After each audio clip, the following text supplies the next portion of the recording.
Hello mga busing mga madam. Shoutout sa buong mundo. Shoutout sa Luzon, Visayas, Mindanao, Philippines. Okay. Bago po ang lahat, please dalawin niyo ang aking YouTube channel, Bubble Tree House. Pag nakita niyo yung aking, pag nakita niyo yung click niyo lang notification. At pag nakita niyo yung all, tuldukan niyo lang yung po yan mga busing mga madam sa aking FB. Sa aking FB, please follow po kayo sa aking FB mga busing mga madam. Okay? At maraming salamat sa inyo mga busing mga madam. Sa mga hindi pa po nag-follow sa aking FB, please follow, like, and share. At mag-comment din po kayo mga busing mga madam, aking babasahin. Okay? Sa mga kapwa ko Kariolis, kumusta na po kayo dyan? Kapwa ko ka-PBBM, solid PBBM. Magtulungan po tayo mga busing mga madam. Kumusta po kayo lahat? Mga PBBM, solid PBBM, kumusta po kayong lahat? At kapwa ko loyalist, kumusta po kayong lahat? Okay, pag-usapan natin itong nambabastos kay Claire Castro, kay Auntie Claire. Napanuran ko yung video niya, binabawi na yung sinasabi. Sabi doon sa video niya nung isang babae na pinaruran ko sa social media, may something ang utak eh. Sabi niya hindi raw pangit si Claire Castro, wala daw artificial ang mukha, wala daw butok ang mukha, ang pangit lang daw sa kanya yung ugali. Patay tayo dyan. Ayun na mga busing, binabawi na yung sinasabi kasi nga natakot ma-deport.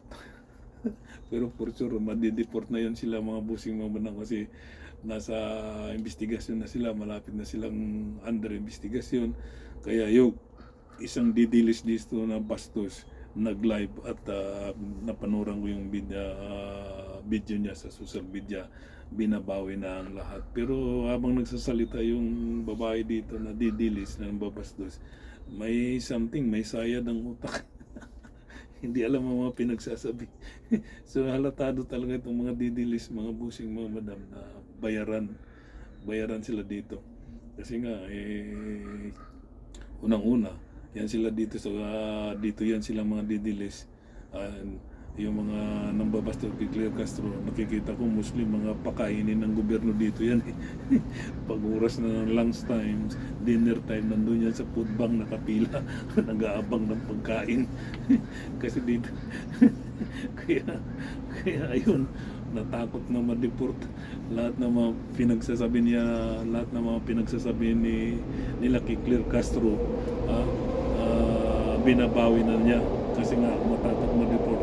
Ang sabi niya hindi raw pangit si Claire Castro, ang ganda-ganda daw niya, ang pangit lang sa kanya yung ugali. Wala na mga busing mo, wala. May sayat talaga sa utang. Uli na ang pagsisisi na madideport na, kaya nag-live, binabawi na sinasabi. Mga busing mga madam, wala nang utak. O di ba? Wala na. Iba na yung utak niya. Kaya mga busing mga madam, kaya mga busing mga madam, kung kayo ang kung kayo ang tatanungin, ano sa palagay niyo? I-deport ba o patawarin? Para sa akin, i-deport na yan.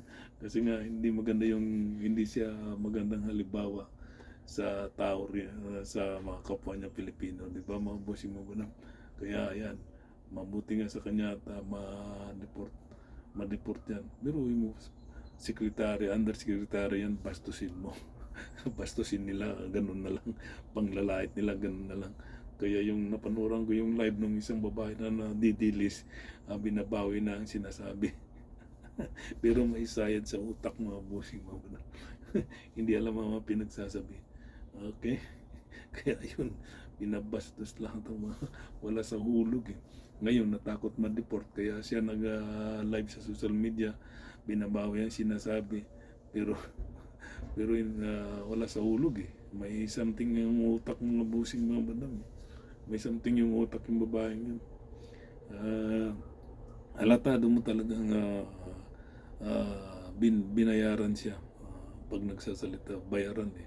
Kasi pag matino kang Pilipino, hindi ka naman sasama ng mambastos sa mga ganung tao.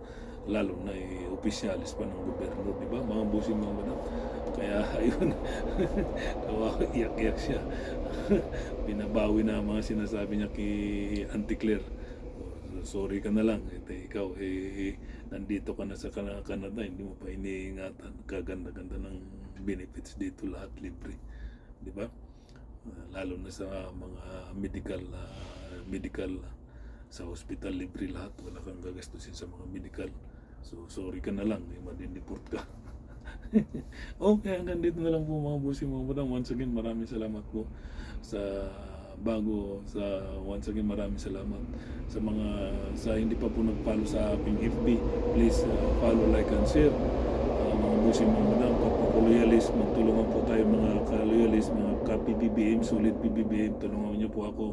Please mag-follow po kayo. Okay, mga bossy mga madam. Bye-bye. Ang kapayapaan, masan you. Peace.